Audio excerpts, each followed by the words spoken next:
ये जो बार बार एक नरेटिव बनाया गया कि साहब भारत जो है वो 1000 साल से गुलाम है, ये नरेटिव भी भारत के इरफान हबीब और रोमिला थापर ने बनाया और इस देश के मुसलमानों ने बनाया कि कॉन्स्टेंटली इस पूरी कम्युनिटी को एहसास कमतरी में रखो, इंफिनिटी कॉम्प्लेक्स में रखो।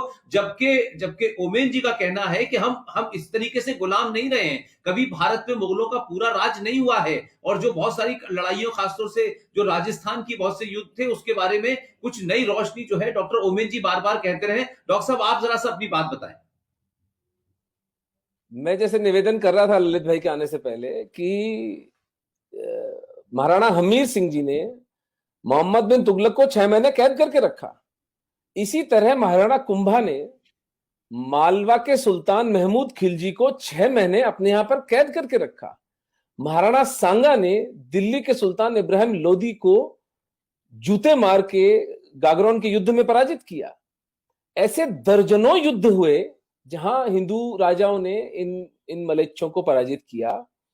और अगर सबसे प्रामाणिक बात जो कि हमसे बिल्कुल ही छुपा दी गई है, 7वीं शताब्दी में पहला इस्लामिक अटैक भारत पर हुआ मोहम्मद बिन कासिम के द्वारा, जब राजा दाहिर को मारा गया।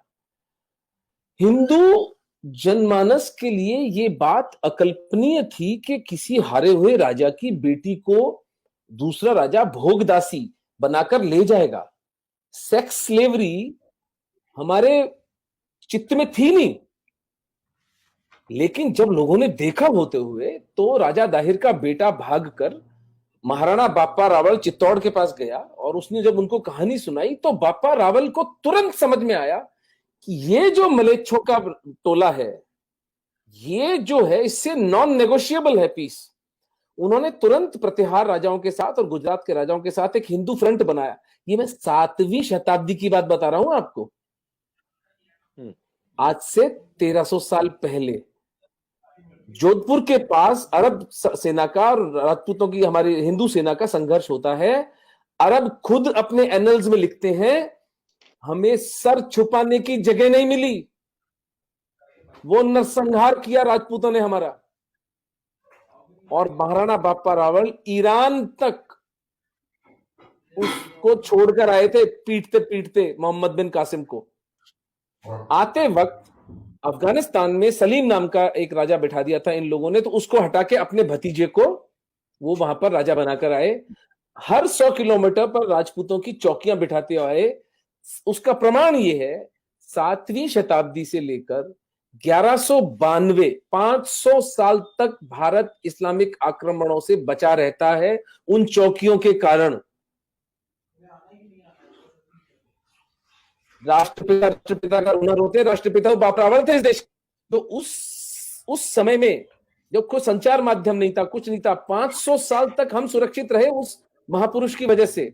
और उसके बाद समर सिंह, महाराणा हमीर, महाराणा लाखा, कुंभा, सांगा, प्रताप, करण सिंह और राज सिंह, यानी पूरे हिंदुस्तान का जो राज परिवार है मेवाड़ का, मैं चुनौती देता हूं, पूरे मानव इतिहास में आपको ऐसा उदाहरण नहीं मिलेगा जो 1000 साल तक, 7वीं से लेकर 17वीं शताब्दी तक, महाराणा राज सिंह जी तक 1000 साल तक इस्लाम से खुली चुनौती ली है। जिस परिवार ने, एक परिवार ने, एक सिसोदिया परिवार ने 1000 साल तक, देखिए राजा भिड़ते हैं, जियो पॉलिटिक्स बदलती है, हार जीत तो होती है, युद्ध तो हारता है आदमी, युद्ध जीतता भी है। मैं जो एक पुस्तक लिख रहा हूं, मेवाड़ के महाराणा और उनका इस्लाम से प्रतिरोध, उसका शीर्षक है। तो उसमें मैंने जो एक चैप्टर जो है पूरा इस पर लिखा है कि द लाई कॉल्ड दिल्ली सल्तनत, दिल्ली सल्तनत नाम का झूठ, और मुगल एम्पायर भी झूठ ही था। देखिए एम्पायर जब होता है ना कहीं, तो वो क्या उसके मानक होते हैं, वहां कोई टैक्सेशन हो, वहां पर कोई आर्ट हो, कोई कॉमर्स हो, ट्रेड रूट्स हो, वहां के लोगों के क्या लिटरेचर पे कंट्रीब्यूशन था, आपको मिलता है कोई 150 साल के मुगलों के राज के अंदर? आपको सिवाय इसके कि कभी दक्षिण में रिबेलियन हो रहा था, कभी आसाम के अहोम कर रहे थे, कभी कलिंग में हो रहा था, कभी अफगानिस्तान में हो रहा था, कभी मेवाड़ में हो रहा था, कभी पंजाब में हो रहा था, कभी कश्मीर में हो रहा था, कभी सिंध में हो रहा था। ये सिर्फ इस देश को अन्य अन्य हिंदू राजाओं के साथ मिलकर मैनेज कर रहे थे, जिसको कि मुगल एम्पायर कहा गया। यानी झूठ की भी कोई सीमा होती है। और दिल्ली सल्तनत वॉज अ जोक। मेहरौली से लेकर और यमुना तक का राजा थे, और ये लुटेरे थे, ये कोई क्रिएटिविटी इनकी थी नहीं। मर्सनरीज थे, पैसे के लिए लोगों की हत्याएं करते थे, लोगों को मार डालते थे, स्त्रियों का शोषण इनका धंधा था। और हिंदुओं को ये बात अच्छी तरह समझ में आई, और हम कभी गुलाम नहीं रहे, एक क्षण के लिए हम गुलाम नहीं रहे। क्योंकि यदि अगर हम गुलाम 10 साल के लिए भी एक छत्र राज हो जाता है इनका, तो एक भी हिंदू नहीं मिलता सर यहां पर।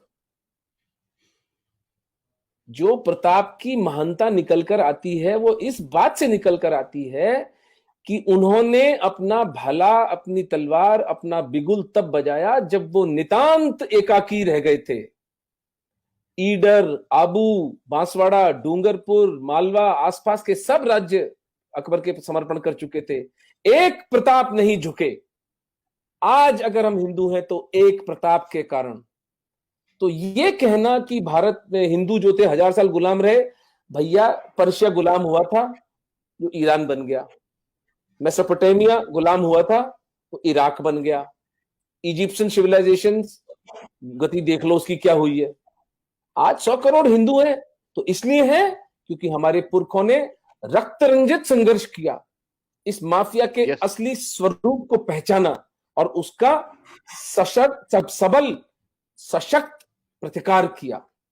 ये तो पिछले 70 साल में इन मलेच्छों ने क्या किया कि उसका भी मैं एनालिसिस कर रहा था कि 47 से लेकर 77 तक 5 हमारे जो शिक्षा मंत्री थे वो शांतिदूत थे, जिसमें वो मदरसा छाप आजाद था, फिर वो नूरुल हसन, फिर वो हुमायूं कबीर, फखरुद्दीन अली अहमद, एमसी चागला। तो अब आपको आश्चर्य होता है कि आपके हिस्ट्री से हमीर सिंह और कुंभा का नाम ही गायब है, और प्रताप को एक भगोड़ा कहा जाता है। प्रताप का असली युद्ध हुआ था दिवेर में 1583 में, 7 साल बाद हल्दी घाटी के, जहां उन्होंने 36,000 मुगलों को 3 दिन में काटा था, और पूरा का पूरा मेवाड़ प्रताप ने वापस पुनः ग्रहित कर लिया था दुनिया की सबसे पावरफुल मुगल एम्पायर से, सो कॉल्ड पावरफुल। तो ये सत्य है। अब इसको से निकाल दीजिए कि आप गुलाम रहे थे, हम गुलाम रहे थे, हम कभी गुलाम नहीं रहे। और जब उतनी भयंकर विपरीत परिस्थितियों में हम गुलाम नहीं रहे, तो आज तो हिंदू कहां कहां नहीं पहुंचे हुए हैं। अब केवल इस बात की आवश्यकता है कि हम कनेक्ट करें एक दूसरे के साथ, हम अपने रिसोर्सेस को पूल इन करें, धर्मांश दें, एक दूसरे का सहायक बने। नैरेटिव का वॉर अच्छी तरह संजय दीक्षित सर, पुष्पेंद्र कुलशेष जी, कितने प्यारे प्यारे लोग अपना सर्वस्व दांव पर लगाकर लड़ रहे हैं। अब तो it's a matter of time कि हम इनको पराजित करें। They will not know what hit them. इनका खेल पूरा का पूरा समाप्त हो चुका है। जो दुख हमारी बच्चियों को, जो दुख हमारे कश्मीरी पंडितों को उठाने थे वो उठा चुके। हाथ जोड़कर, सर झुकाकर क्षमा मांग सकता हूं, लेकिन अब यह सिलसिला समाप्त है। अब सनातन धर्म पुनर्जीवित और पुनर्विजयी होकर रहेगा, कोई विकल्प ही नहीं है।